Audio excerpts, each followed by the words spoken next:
Shalom Bapak Ibu, saudara sekalian yang dikasihi oleh Tuhan Yesus Kristus. Apa kabar? Ya, semua pasti dalam keadaan yang baik, yang sehat, karena Tuhan Yesus yang menolong setiap kehidupan kita. Pagi ini, hari ini, mari kita mau satu dalam ibadah kita. Kita mau menyembah Tuhan kita. Kita mau bersyukur buat setiap kebaikan, kesetiaan Tuhan dalam hidup kita. Dia Yesus pencipta hidup kita. Dia Yesus pemelihara hidup kita. Haleluya.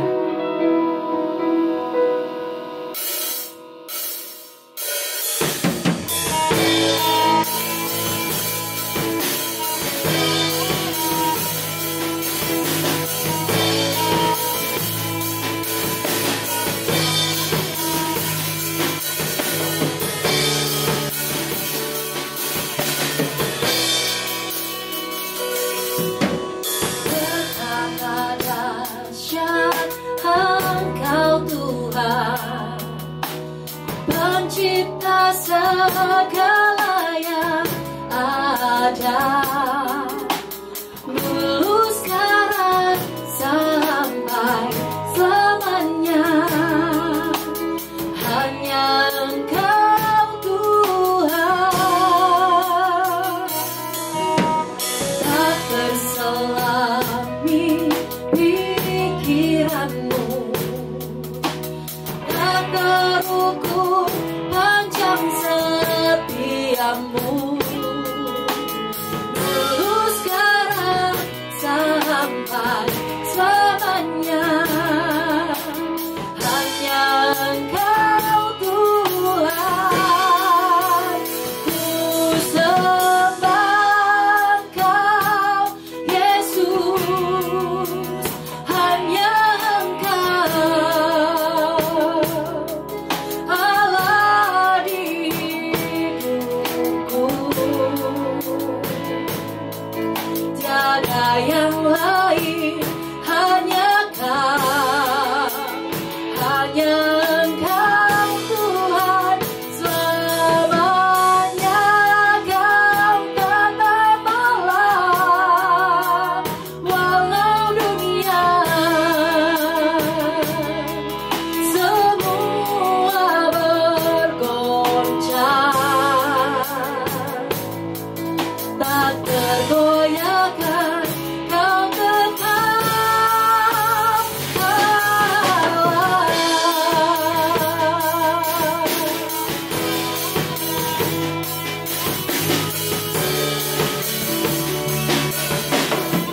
Betapa dahsyat Engkau Tuhan.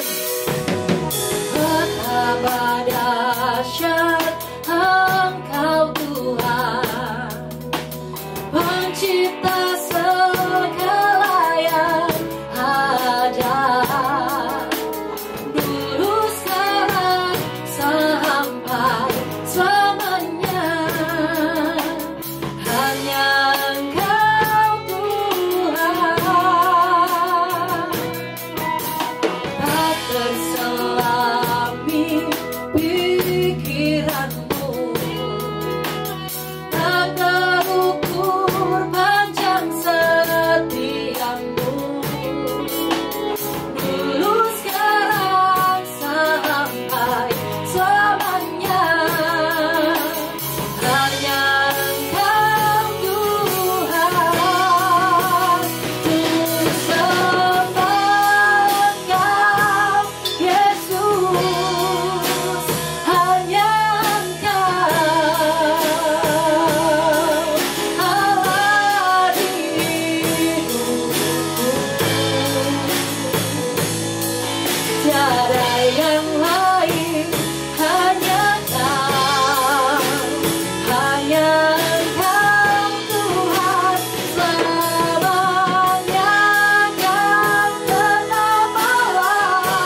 Shalom saudara-saudara, puji Tuhan kita bertemu kembali dalam ibadah online bersama GBI Sumbersari. Tentunya kita semua dalam keadaan yang terpelihara baik oleh sebab kasih-Nya yang tidak berkesudahan. Saudara, tema kita hari ini adalah gereja yang berpusat kepada Tuhan Yesus. Sebelumnya mari kita berdoa bersama. Bapa yang setia, kami mengucap syukur buat kesetiaan-Mu bagi setiap kami di sepanjang minggu ini. Kami juga bersyukur Tuhan untuk ibadah hari ini dan untuk kemurahan-Mu Tuhan, sehingga kami boleh belajar firman Tuhan. Urapi kami Tuhan supaya kami boleh mengerti akan kebenaran-Mu dan pimpin hamba-Mu supaya boleh menyampaikan apa yang berasal dari Tuhan sendiri. Biarlah firman Tuhan boleh memberkati, membuat kami semakin bertumbuh di dalam Tuhan Yesus dan memuliakan nama-Mu. Dalam nama Tuhan Yesus kami berdoa dan mengucap syukur. Amin. Saudara, anak saya lahir dengan berat 2,5 kilo dan itu adalah batas berat karena kalau di bawah itu biasanya seorang bayi harus masuk ke dalam inkubator. Tetapi anak saya tetap masuk ke dalam inkubator. Kata perawatnya, tidak apa-apa supaya aman. Dan puji Tuhan, anak saya minum susunya baik sekali. Mudah lapar, kenaikan berat badannya juga sangat bagus, gempal dan sehat. Wah, sebagai orang tua saya senang sekali ya. Pasti kita berharap anak-anak kita bisa bertumbuh secara jasmani, bertumbuh dan berkembang, sehat dan menjadi dewasa. Saudara, demikian juga dengan Bapa di surga. Dia ingin kita gerejanya bisa bertumbuh, dewasa, dan memenuhi panggilan Tuhan. Dia ingin kita semakin kuat dan semakin dewasa, supaya bisa menjadi bagian di dalam mencapai tujuannya Tuhan bagi kita gerejanya. Betul saudara, gerejanya adalah kita. Orang-orang yang dipanggil keluar dari dunia yang gelap dan berpindah ke tempat terang untuk memancarkan terangnya Tuhan. GBI Sumbersari adalah keluarga kita, di mana kita menjadi bagian di dalamnya. Gereja bisa bertumbuh dengan baik kalau gereja berpusat kepada pemiliknya, yaitu Tuhan Yesus. Hari ini kita akan melihat seperti apa gereja yang berpusat kepada Tuhan Yesus. Mari kita baca firman Tuhan dari Matius 16 ayat 13 sampai 18. Pengakuan Petrus. Saya ulangi, Matius 16 ayat 13 sampai 18. Setelah Yesus tiba di daerah Kaisaria Filipi, ia bertanya kepada murid-muridnya, "Kata orang, siapakah anak manusia itu?" Jawab mereka, "Ada yang mengatakan Yohanes Pembaptis, ada juga yang mengatakan Elia, dan ada pula yang mengatakan Yeremia atau salah seorang dari para nabi." Lalu Yesus bertanya kepada mereka, "Tetapi apa katamu, siapakah aku ini?" Maka jawab Simon Petrus, "Engkau adalah Mesias, anak Allah yang hidup." Kata Yesus kepadanya, "Berbahagialah engkau Simon bin Yunus, sebab bukan manusia yang menyatakan itu kepadamu, melainkan Bapa-Ku yang di sorga. Dan aku pun berkata kepadamu, engkau adalah Petrus, dan di atas batu karang ini aku mendirikan jemaatku, dan alam maut tidak akan menguasainya. Kepadamu akan kuberikan kunci kerajaan sorga. Apa yang kau ikat di dunia, ini akan terikat di sorga, dan apa yang kau lepaskan di dunia ini akan terlepas di sorga." Saudara, ada 3 ciri gereja yang berpusat kepada Tuhan Yesus. Yang pertama adalah mengenal Tuhan Yesus. Kepada murid-muridnya Tuhan Yesus bertanya, sejauh mana pengenalan mereka kepada Tuhan Yesus. Dia mau murid-muridnya mengenal Tuhan Yesus dengan benar. Banyak orang mengira Tuhan Yesus itu seperti nabi, seperti Yohanes Pembaptis, Elia, ataupun Yeremia. Tetapi Petrus menjawab dengan jelas dan berani bahwa Tuhan Yesus adalah Mesias, anak Allah yang hidup. Ini jawaban yang tepat. Dan Tuhan Yesus berkata, Bapa di surgalah yang mengungkapkan kebenaran ini kepada Petrus. Kalau bukan Tuhan sendiri yang menyatakan, kita tidak akan tahu siapa Tuhan Yesus, kita tidak akan kenal.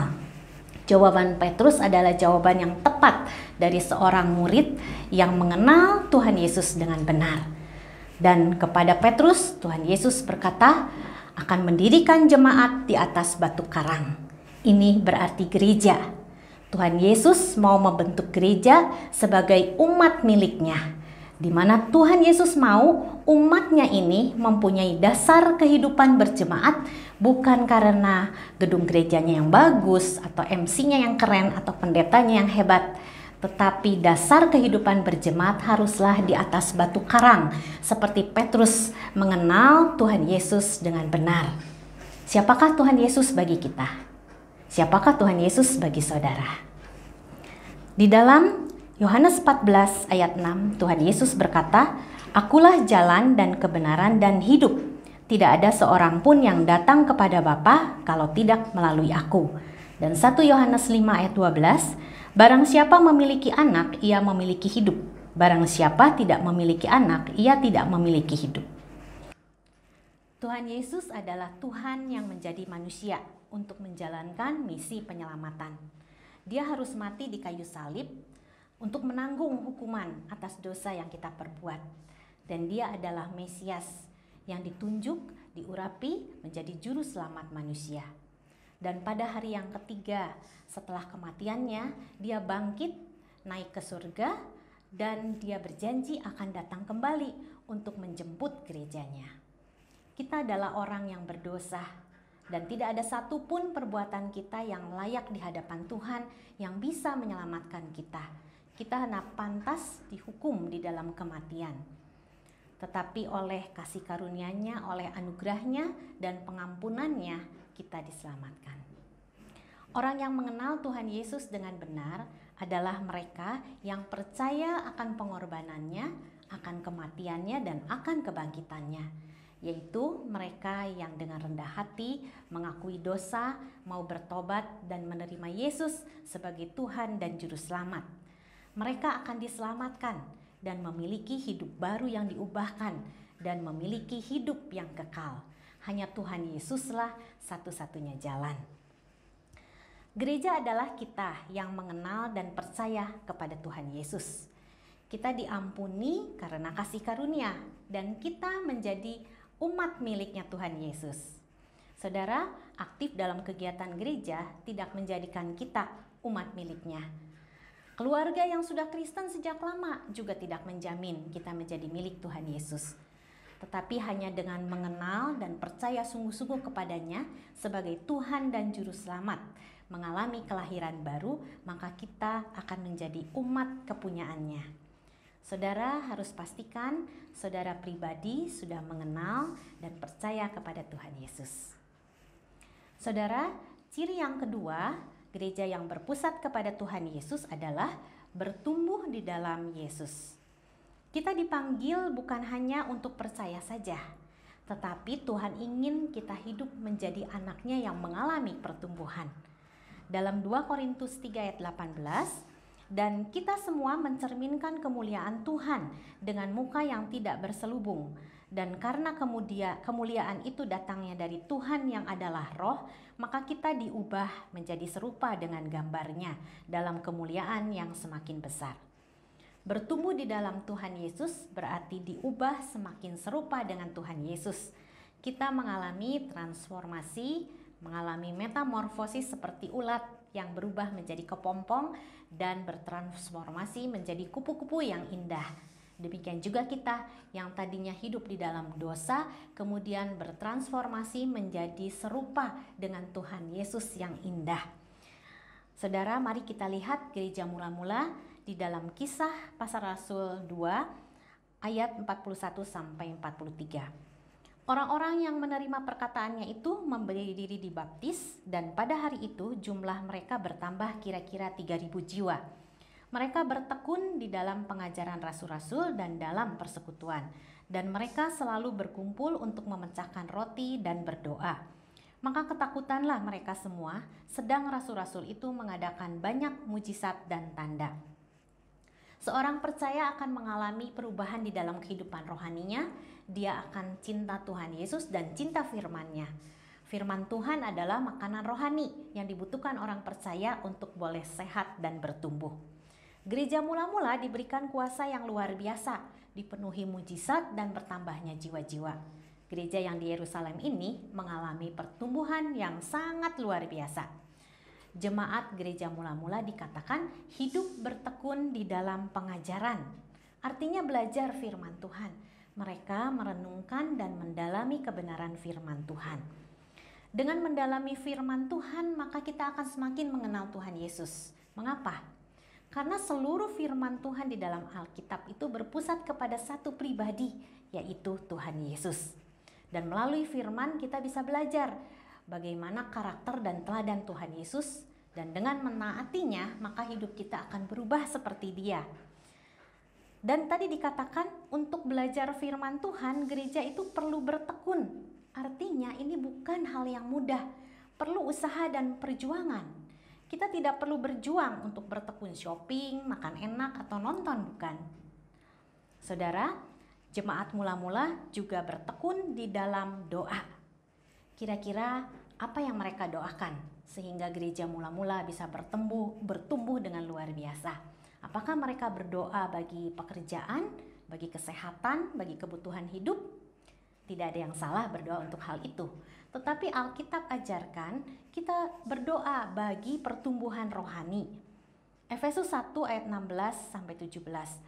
Aku pun tidak berhenti mengucap syukur karena kamu, dan aku selalu mengingat kamu dalam doaku, dan meminta kepada Allah Tuhan kita Yesus Kristus, yaitu Bapa yang mulia itu, supaya Ia memberikan kepadamu roh hikmat dan wahyu untuk mengenal Dia dengan benar. Efesus 3 ayat 18-19. Aku berdoa supaya kamu bersama-sama dengan segala orang kudus dapat memahami betapa lebarnya dan panjangnya dan tingginya dan dalamnya kasih Kristus, dan dapat mengenal kasih itu sekalipun ia melampaui segala pengetahuan. Aku berdoa supaya kamu dipenuhi dalam seluruh kepenuhan Allah. Rasul Paulus berdoa bagi jemaat di Efesus agar mereka semakin mengenal Tuhan Yesus, semakin mengenal kasih-Nya, dan Tuhan Yesus semakin memenuhi hidup mereka. Bukan hanya berdoa bagi kebutuhan hidup saja, tetapi kita perlu berdoa yang mengubah kehidupan rohani, yaitu berdoa supaya Tuhan Yesus dan kasih-Nya semakin memenuhi, dan supaya dosa semakin tidak berkuasa di dalam kehidupan kita. Kemudian selain firman Tuhan dan doa, jemaat mula-mula juga bertekun di dalam persekutuan. Ada komunitas di dalamnya, ada kesehatian dan kebersamaan. Tidak cukup belajar firman Tuhan sendiri dan berdoa sendiri, tetapi mereka menaikkan doa bersama dan belajar firman Tuhan bersama. Bagi kita ada ibadah hari Minggu, online maupun onsite, juga persekutuan doa online setiap hari Rabu, dan KPI, kelas pembinaan iman. Saya berharap kita jemaat GBI Sumbersari bisa mengikutinya dengan tekun. Lakukan untuk Tuhan Yesus. Belajar firman Tuhan untuk mengenal Tuhan Yesus. Bersekutu, berdoa supaya mendapat pertolongan dan jamahan dari Tuhan Yesus, apapun masalah kita. Sebagai jemaat, kita semua sama-sama orang yang berdosa, tidak ada yang lebih hebat.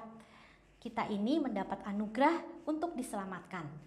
Tuhan tidak ingin kita tumbuh sendirian, mari kita tumbuh bersama di dalam Tuhan Yesus.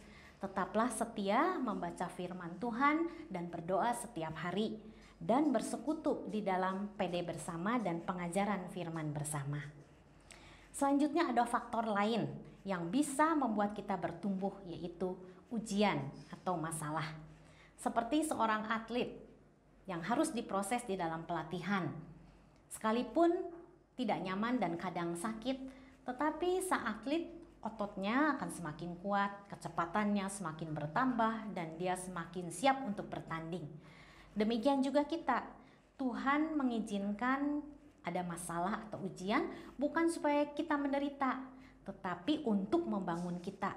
Karena Tuhan ingin progres kita, yaitu Tuhan ingin kita bertumbuh, khususnya di dalam hal karakter, supaya kita semakin serupa dengan Tuhan Yesus. Terkadang kita tidak mengerti keinginan Tuhan tidak sama dengan keinginan kita. Tetapi ini kata firman Tuhan dalam Mazmur 119 ayat 71. Bahwa aku tertindas itu baik bagiku, supaya aku belajar ketetapan-ketetapanmu. Yakobus 1 ayat 2 dan 3. Saudara-saudaraku, anggaplah sebagai suatu kebahagiaan apabila kamu jatuh ke dalam berbagai-bagai pencobaan, sebab kamu tahu bahwa ujian terhadap imanmu itu menghasilkan ketekunan. Ketika kita harus menghadapinya, inilah kesempatan untuk kita bertumbuh. Pegang firman Tuhan, pegang janjinya, karena tidak ada satupun firman Tuhan yang tidak akan digenapi. Taati firman Tuhan walaupun itu tidak nyaman dan membuat kita sakit. Tetaplah setia dan percaya kepada Tuhan Yesus karena Dia ada selalu bersama dengan kita. Mari saudara, kita bertekun di dalam firman Tuhan, dalam doa, dalam persekutuan, dan di dalam menghadapi masalah. Maka selangkah demi selangkah dengan pertolongan Roh Kudus, maka hidup kita akan diubahkan semakin serupa dengan Tuhan Yesus. Saudara, ciri yang ketiga, gereja yang berpusat pada Tuhan Yesus adalah berjalan bagi Yesus. Berjalan bagi Yesus berarti mau berbuah baginya. Yohanes 15 ayat 16, bukan kamu yang memilih aku, tetapi akulah yang memilih kamu, supaya kamu pergi dan menghasilkan buah, dan buahmu itu tetap, supaya apa yang kamu minta kepada Bapa dalam namaku, diberikannya kepadamu. Dan Efesus 5 ayat 8-11 dikatakan, kita harus hidup sebagai anak terang yang berbuahkan kebaikan, keadilan, dan kebenaran. Jika kita mengenal Tuhan Yesus dan sudah pindah ke dalam terang, maka Tuhan memanggil kita untuk menghasilkan buah. Buah itu bukan untuk dinikmati si pohon. Buah biasanya dinikmati oleh pihak lain. Segala hal dalam hidup kita yang membawa kemuliaan bagi Tuhan adalah buah yang dihasilkan bagi Tuhan. Bisa berupa harta kita. Mempunyai banyak uang itu bukan dosa. Cinta akan uang itu merupakan dosa. Tetapi kalau kita memberikan dengan murah hati harta kita, itu adalah buah yang memuliakan Tuhan. Jemaat mula-mula hidupnya berbuah melalui harta dan kemurahan mereka. Kisah Para Rasul 2 ayat 45. Dan selalu ada dari mereka yang menjual harta miliknya, lalu membagi-bagikannya kepada semua orang, sesuai dengan keperluan masing-masing. Buah juga bisa berupa perkataan, ucapan syukur, kata-kata yang menghibur, dan kata-kata yang menguatkan adalah buah. Dalam Filipi 2 ayat 14 dan 15, lakukanlah segala sesuatu dengan tidak bersungut-sungut dan berbantah-bantahan. Tidak mengucapkan omelan dan sungut-sungut berarti kita berbuah. Buah juga bisa berupa tindakan kita, pekerjaan kita, ataupun kesaksian kita. Tuhan Yesus berkata di dalam Yohanes 15 ayat 5, akulah pokok anggur dan kamulah ranting-rantingnya. Barang siapa tinggal di dalam aku dan aku di dalam dia, ia berbuah banyak. Sebab di luar aku, kamu tidak dapat berbuat apa-apa. Hanya dekat kepada Tuhan Yesus, memegang firman-Nya, taat dan setia, maka dengan pertolongan Roh Kudus, hidup kita akan berbuah bagi Tuhan Yesus. Orang bisa melihat Tuhan Yesus lewat hidup kita. Saudara, berjalan bagi Tuhan Yesus berarti juga mau melayani Tuhan Yesus. Matius 20 ayat 26 dan 27. Tidaklah demikian di antara kamu, barang siapa ingin menjadi besar di antara kamu, hendaklah ia menjadi pelayanmu. Dan barang siapa ingin menjadi terkemuka di antara kamu, hendaklah ia menjadi hambamu. Tuhan Yesus katakan untuk menjadi pemimpin yang besar dan terkemuka justru dengan menjadi pelayan atau hamba. Dan Tuhan Yesus melakukan itu. Di malam terakhir sebelum dia ditangkap untuk disalibkan, Tuhan Yesus mengikat pinggangnya dengan kain. Dia adalah seorang guru, tetapi dia mencuci kaki para muridnya yang kotor dengan rendah hati dan dengan penuh kasih. Tuhan Yesus lahir ke dunia adalah untuk melayani, bukan untuk dilayani. Bahkan setelah dia naik ke surga pun dia tetap melayani kita. Di dalam Ibrani pasal 7 ayat 25, Tuhan Yesus menjadi pendoa syafaat bagi kita. Gereja adalah kumpulan orang-orang yang berdosa yang menjadi percaya dengan latar belakang yang berbeda-beda. Tetapi kita bisa bersama karena dipersatukan di dalam satu Tuhan, satu iman, dan satu baptisan.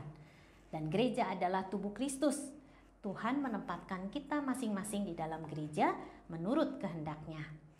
Saudara, apapun bagian kita di dalam gereja, semua yang berbeda menjadi indah dan kuat karena kita mau sama-sama membangun. Kita mau saling menolong dan saling melayani. Mari ikuti teladan Tuhan Yesus. Sebagai tubuh Kristus, biarlah setiap kita mengambil bagian di dalam pelayanan. Marilah kita mengerjakan pelayanan kita dengan sungguh-sungguh dan dengan rendah hati. Dan pada saatnya tiba nanti, Tuhan Yesus, Raja di atas segala raja, akan memuji. Dia tidak akan berkata, baik sekali hai diakenku yang baik dan setia, atau pendoaku yang baik dan setia, atau asyirku yang baik dan setia. Tetapi dia katakan, baik sekali hai hambaku yang baik dan setia. Masuklah dan turutlah dalam kebahagiaan Tuhanmu. Lakukanlah pelayanan kita sebagai hamba, karena memang kita ini adalah hambanya. Kita memang diangkat menjadi anak, tetapi kita diperintahkan untuk melayani sebagai hamba. Inilah orang yang besar di hadapan Tuhan.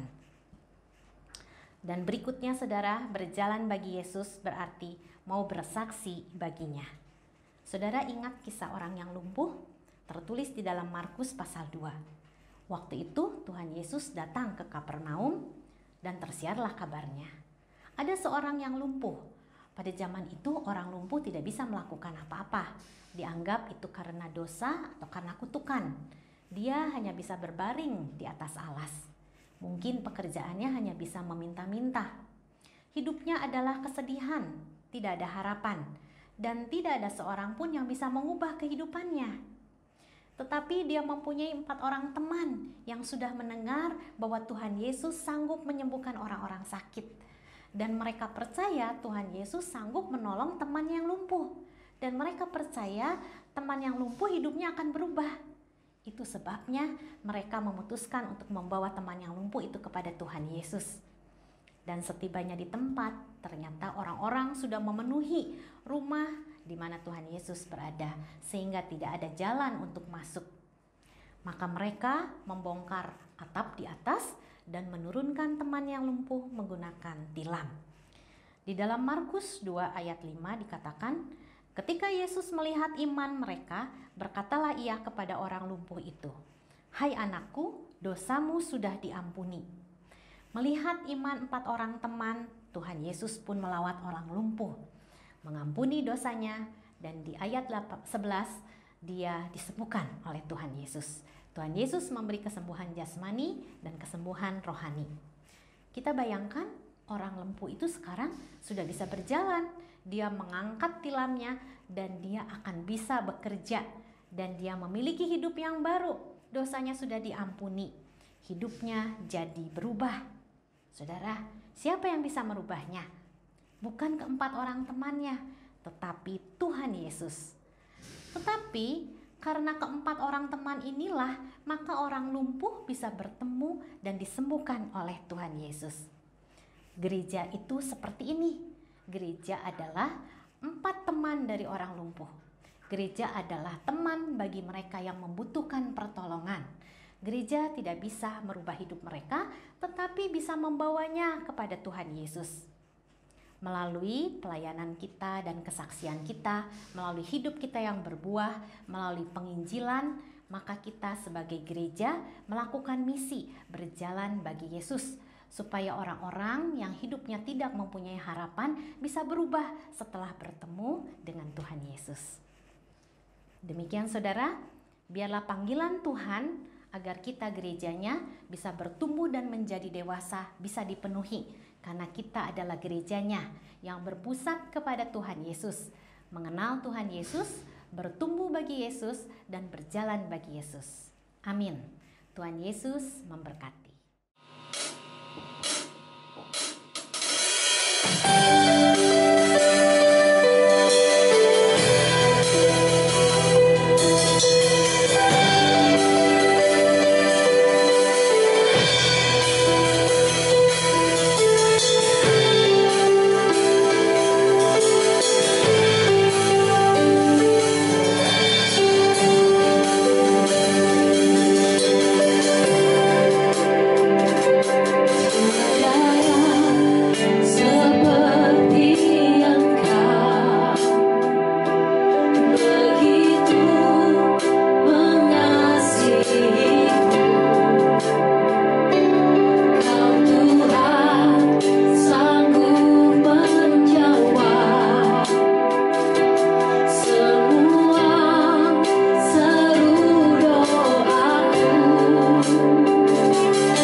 Puji Tuhan, mari di akhir ibadah kita mengucap syukur kepada Tuhan, kita berdoa. Bapa, di dalam nama Yesus, kami sungguh mengucap syukur untuk firman Tuhan pada hari ini. Jadikan kami gereja Tuhan yang senantiasa berpusat kepada Tuhan Yesus. Kami percaya Tuhan yang mendirikan gereja, Tuhan yang menjamah kami semua, kumpulan orang-orang percaya, yang kami boleh keluar dari kegelapan menuju terangnya yang ajaib. Kami menjadi anak-anak Allah, kami menjadi ahli waris kerajaan surga, kami menjadi gereja Tuhan yang menjadi berkat bagi banyak orang. Beri kepada kami terus kekuatan untuk kami boleh menjadi orang-orang yang dipakai Tuhan untuk mengabarkan kabar keselamatan. Kami menjadi gereja Tuhan yang menyatukan hati dan pikiran kami untuk memenangkan banyak-banyak jiwa ya Tuhan. Berdoa biar kiranya kasih setia Tuhan selalu menyertai kami semua sebagai gereja Tuhan. Kami boleh semakin hari boleh semakin saling menguatkan, saling menopang, saling mendukung. Kami percaya kasih setia Tuhan selalu menyertai kami senantiasa. Biarlah firman Tuhan menjadi rema dalam kehidupan kami pada saat ini. Kuasa Tuhan bekerja dalam kehidupan kami, menolong kami di dalam segala hal. Tidak lupa kami terus berdoa bagi setiap jemaat yang ada di GBI Sumbersari. Tuhan beri kepada kami terus kekuatan untuk kami boleh percaya dan yakin bahwa Tuhan telah menentukan kami untuk ada di GBI Sumbersari. Kami percaya kami akan menjadi berkat bagi banyak orang. Kami menjadi orang-orang dipakai Tuhan melalui pelayanan di GBI Sumbersari ini Tuhan. Biarlah kiranya segala kemurahan Tuhan menyertai kami. Pertolongan Tuhan tidak henti-hentinya ada dalam kehidupan kami. Kasih setia Tuhan terus menjamah kehidupan kami. Berdoa bagi saudara-saudara kami yang saat ini sedang berbeban berat. Jamah Tuhan. Biarlah kiranya kuasa Tuhan boleh menguatkan mereka. Mereka keluar sebagai pemenang-pemenang bersama dengan Tuhan. Demikian juga saudara-saudara kami yang sedang sakit, di dalam nama Yesus, oleh biru-biru-Mu, oleh kuasa Tuhan, saudara-saudara kami disembuhkan oleh Allah saja. Bapa, terima kasih. Kami percaya kemanapun kami melangkah, apapun yang kami kerjakan, semuanya ada dalam berkat dan kebaikan Allah saja. Terima kasih untuk hari ini, untuk berkat Tuhan, untuk firman Tuhan, kasih setia Tuhan boleh menyertai kami. Terima kasih Tuhan Yesus, kami mengucap syukur, biar kiranya damai sejahtera Tuhan selalu ada di dalam kehidupan kami. Oleh karena itu Bapak Ibu saudara sekalian, mari arahkan hatimu kepada Tuhan, angkat tanganmu, terimalah berkat yang datang daripada Allah saja. Biarlah kiranya damai sejahtera daripada Allah Bapa, kasih dan pengorbanan dari Tuhan Yesus Kristus, dan juga penyertaan serta pertolongan daripada Roh Kudus menyertai Bapak Ibu saudara sekalian mulai saat ini sampai selama-lamanya. Yang percaya katakan amin. Puji Tuhan, Tuhan Yesus memberkati.